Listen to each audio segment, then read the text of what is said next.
Hi, I'm Maddie from Quiltsmart. Today we are going to show you about our Smarties Honeycomb Hex. And I'm so excited to show it to you because it is just one panel of interfacing that you need.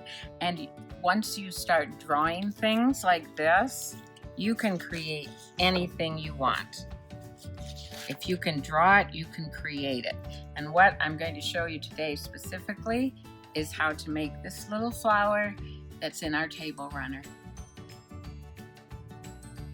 Here's what your instructions look like, and they're very nicely detailed, and you've got table runner instructions on the one side and step-by-step of how to do this great process. You also get some sheets for coloring and planning. So you can see how I'm just coloring in the flower, color in whatever you want. I like to use a Frixion pen or something else that will go away because you're not going to touch it with your iron until later. So what you do then is just take your design that you planned and I'm going to draw that shape on the interfacing. So I'm just going to trace it on the interfacing, not really trace it, trace over the lines of the grid so that you can see how I have the flower. And it's just the outside lines. Now I'm going to cut a half a hex away from my design, or about a half an inch. Here's your interfacing ready for fabric, and first you're going to put a little clip just in the center. Fusible side down, right side of the fabric up,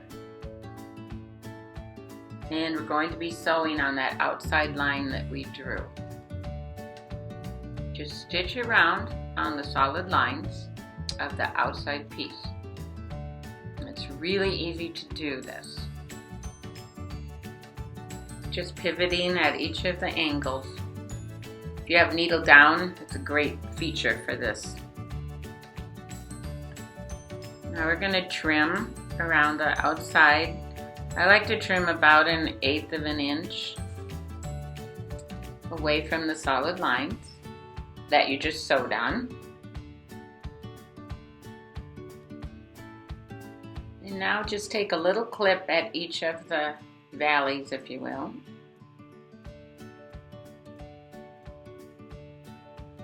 Put a pin in there so that you know where you started, and then you don't have to keep checking.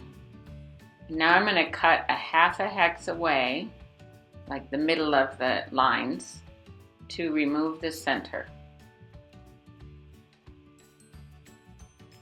Put that on another piece of fabric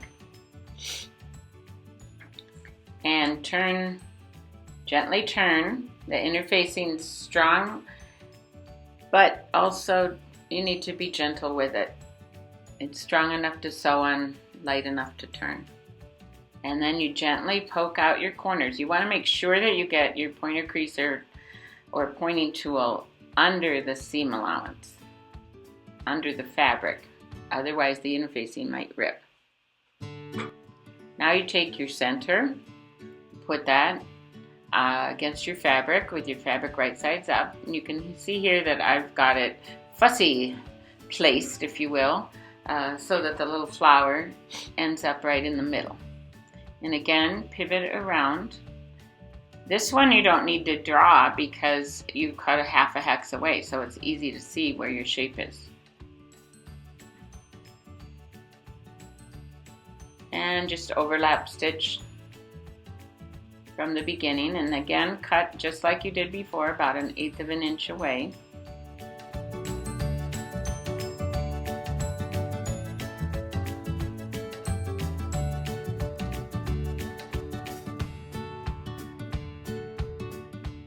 And if you need a little bit more opening, you can cut that with your scissors like I just did. And then poke out your points again, just like you did before, being very gentle and making sure that your pointer creaser is under the fabric. Look how cute that looks. Now we're going to place that on top of the flower.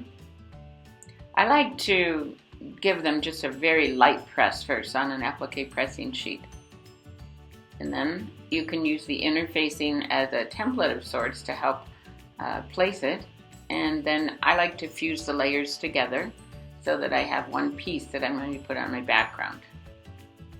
And now you're going to zigzag. You can use invisible thread, or you can use decorative thread if you want. Zigzag around the edge. I like to use just a simple zigzag stitch because you zag in the fabric and zig in the other fabric. So you're really putting a nice stitch down. It's going to look almost like it was inset pieced. And I just overlap or back stitch from the beginning.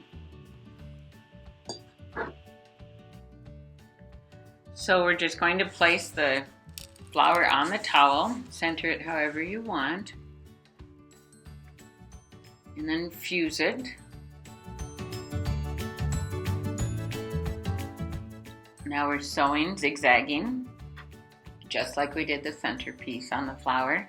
Zigzagging around the edges, zig on one side, zag on the other. I like to keep the stitch mostly on the applique. And I'm using a white thread, but you could use invisible, or you could use pink, and you could use a different stitch if you wanted to also.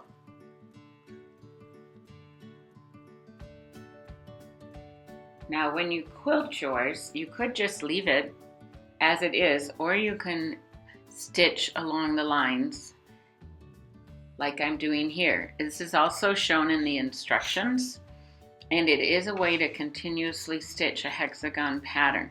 You will be going over one of the stitch lines twice. So about every third of the quilt will be stitched twice, but it's a beautiful way to get hexagons easily. All these different fabrics you could use. Possibilities are amazing. So in the, you can see the little flower and the diamonds that are in the table runner. So all of those instructions come with the pattern. But just imagine all the other types of things that you could do. You can see here the table runner there with the specific instructions, and borders you can do, diamonds, anything. Here's one with triangles. And you can see that you can also put them together, lay them out a little differently. This one, when you put them together, the points together, you get the little diamonds, smaller little triangles.